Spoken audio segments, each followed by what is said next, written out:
Salve, salve, rapaziada, eu sou o Henry Zig, esse aqui é o nosso vídeo para analisar a última convocação do Carlo Ancelotti para a seleção brasileira nesse ano.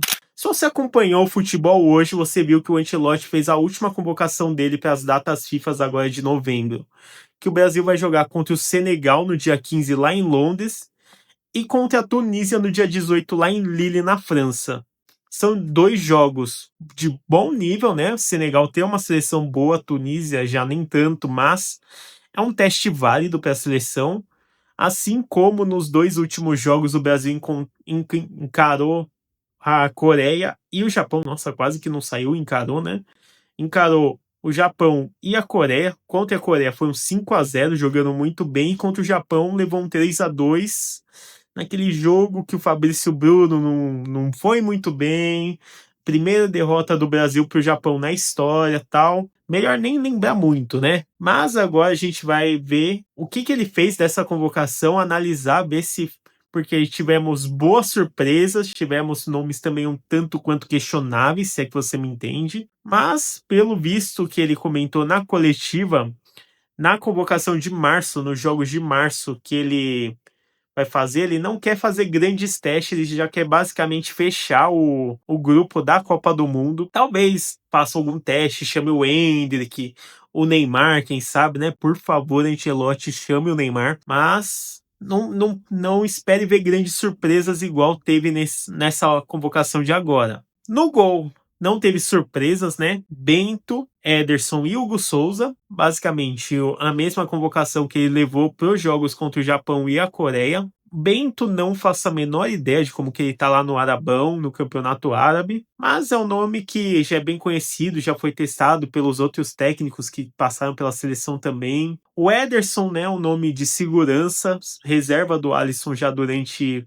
um bom tempo na seleção brasileira, jogou no Manchester City, agora está no Fenerbahçe, né, uma liga um nível um pouco mais baixo, né, a liga turca. E o Hugo Souza do Corinthians é um dos melhores goleiros do Campeonato Brasileiro. Talvez eu testasse o Gabriel Brazão do Santos, que também está jogando bem. O Léo Jardim do Vasco é um nome que eu gosto bastante também. Mas a gente sabe que o Alisson é o nome titular dessa Copa do Mundo, né? Vai para a terceira Copa do Mundo já como titular. E essa briga é basicamente para a segunda, terceira opção. Então não dá para a gente reclamar muito, porque ele está levando o que tem. O nome titular a gente já tem definido, basicamente. Já para as laterais, ele selecionou 6 nomes, 3 para a lateral direita, 3 para a lateral esquerda. Para a lateral direita, ele levou o PH do Vasco, que jogou muito bem nessa última convocação que ele participou. Também está tendo uma temporada bem regular lá no Vasco também. O Wesley da Roma, basicamente um nome certo para a Copa do Mundo. Eu já levaria. Para mim é um nome que está jogando muito bem desde os tempos do Flamengo. Agora na Roma ele continua jogando muito bem. E o Danilo do Flamengo. Talvez seja o nome mais questionável desses três. Porque o Danilo já está jogando mais de zagueiro há algum tempo, mas o Ancelotti justificou na coletiva que ele deu também, que o Danilo é basicamente o único jogador que joga nas 4 funções da zaga. Joga tanto pela lateral direita, como pelos 2 zagueiros ele pode desempenhar, e lateral esquerdo. Então é por isso que ele está levando. Já que se tiver algum problema em qualquer uma dessas funções, tem um jogador que já está habituado a jogar. Assim, a gente pode gostar ou não do Danilo nesse momento da carreira, mas o Ancelotti tem os seus motivos. E pela lateral esquerda tem o Alexandre do Flamengo, o Caio Henrique do Mônaco, que já vinha pedindo passagem há algum tempo para a seleção também, e a grande surpresa, o Luciano Juba do Bahia recebendo uma oportunidade. Eu acho muito válido testar o Juba, porque ele tá jogando muito no Bahia nessa temporada, tá fazendo uma temporada extremamente regular. E ele é novo, né? Acho que ele tem 26 anos, se eu não me engano, então é um jogador que pode agregar muito nesse ciclo dessa Copa do Mundo, talvez até para a próxima, se continuar desempenhando o futebol que ele tá agora. Basicamente, não sei se eu citei ou se não citou, se eu não citei, se não citei, eu cito agora de novo. Ele convocou 26 jogadores para essa convocação.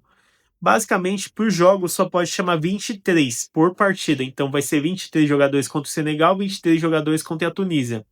Ou seja, ele vai ter que cortar 3 nomes para cada uma dessas partidas. Então, tudo bem levar um número a mais de laterais para ele testar, já que é uma posição que o Brasil é carente já há algum tempo e ele quer fazer esses testes. Para a zaga, não tem muito segredo. Militão, Gabriel Magalhães e Marquinhos. Talvez a surpresa seja a volta do Fabrício Bruno depois do jogo desastroso que ele fez contra o Japão. Basicamente um gol contra e uma assistência contra. Participação em 2 gols do Japão. Mas é um nome pro nível futebol brasileiro, brasileirão, ele é um nome dos melhores zagueiros do futebol brasileiro. O Ancelotti mesmo disse que não ia queimar nenhum jogador, não ia, por causa de falha, não ia deixar de convocar ninguém. E ele tá cumprindo com a palavra dele, levando o Fabrício Bruno de novo. E, por mim, tudo bem, desde que ele não falhe de novo nessa data FIFA, nem na próxima, muito menos na Copa do Mundo. Tudo bem, é um jogador que caiu nas graças do Ancelotti, que pode desempenhar, se ele tiver um nível de concentração, se recuperar. Pro meio-campo, ele levou 2 volantes de marcação agora. O Casemiro e o Fabinho, que com todo respeito ao Fabinho, que é um jogadorzaço, jogou no Mônaco, jogou no Liverpool, jogador de Copa do Mundo, mas ele tá lá no Campeonato Árabe, já não vem para a seleção já há algum tempo, e o Casemiro deu uma entrevista nesses últimos tempos falando que ele era o jogador que poderia substituir ele em caso de necessidade, então eu acho que a convocação foi mais por conta dessa entrevista do Casemiro do que por mérito. Mas, né, o Ancelotti sabe o que ele tá fazendo, ele entende mais de futebol que eu e você juntos. E completando o meio-campo, ele levou o Bruno Guimarães, o Andrei Santos e o Paquetá, que são ótimos nomes para segundo, terceiro homem do meio-campo. Mas uma coisa que eu ainda sinto falta é de ter um meia de ligação na seleção. Poderia ser o próprio Neymar, poderia ser o Matheus Pereira do Cruzeiro, o Alan Patrick do Inter, que desempenham essa função de 10, né? Mas eu acho que ele vai apostar num 4-3-3 ali, bem estruturado, com os jogadores preenchendo ou puxando algum dos pontas para jogar de 10. O Rafinha, o Rodrigo, pode fazer alguma coisa nesse sentido. E falando no Rafinha e no Rodrigo, né, para atacante, ele levou o Estevão do Chelsea, tá jogando muita bola, já chegou do Palmeiras pro Chelsea comendo a bola, sendo titular, conseguindo marcar gol contra o Liverpool, etc. O João Pedro, que fez uma Copa do Mundo de clubes extraordinária nos 3 jogos que ele jogou, meteu gol contra o Fluminense, meteu gol contra o PSG, entrou muito bem nesse time do Chelsea, mas agora com a lesão do Palmer ele tá jogando mais longe do gol, né, como um 10 e não tá conseguindo desempenhar tão bem. Mas é um ótimo nome para uma posição carente da seleção brasileira, né? O Luiz Henrique, que todos os jogos que eu assisti da seleção, ele entrou muito bem. O Matheus Cunha também do United, acabou de chegar no United, é um bom nome. O Rodrigo e o Vini Júnior, que basicamente já tem o passaporte carimbado lá para os Estados Unidos, né? E pro atacante, ele levou o Vitor Roque, que também foi uma novidade na lista dele. O Vitor Roque, que tá jogando muito bem no Palmeiras essa temporada. Conseguiu se encontrar, tá jogando lá, fazendo uma baita dupla com o Flaco Lopes. E o Richarlison, que, assim com todo respeito ao Fabinho, todo respeito ao Richarlison também. Que eu sei que é o homem de confiança do Ancelotti, que jogou com ele quando treinou o Everton, mas não dá, né? Em 2025 você querer levar o Richarlison, que já não tá desempenhando bem no Tottenham há algum tempo, não dá para entender essa convocação. Mas vamos ver, né? Já que são 26 nomes, só 23 vão para cada jogo.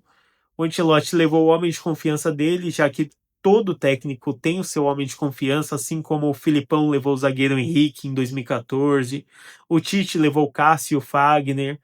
Talvez o Richarlison seja esse nome para ser bom de grupo, para passar as instruções do Ancelotti, não sei, vai saber, né? Mas é isso, comenta aqui embaixo o que você achou da convocação do Ancelotti, já deixa seu like, compartilha aí com seus amigos. E vamos ver, né? Porque, na minha opinião, é um teste válido, mas ele precisa levar o Neymar. Já que ele vai testar tanto o jogador, testa o Neymar também. Tá bom? É isso, rapaziada. Tamo junto.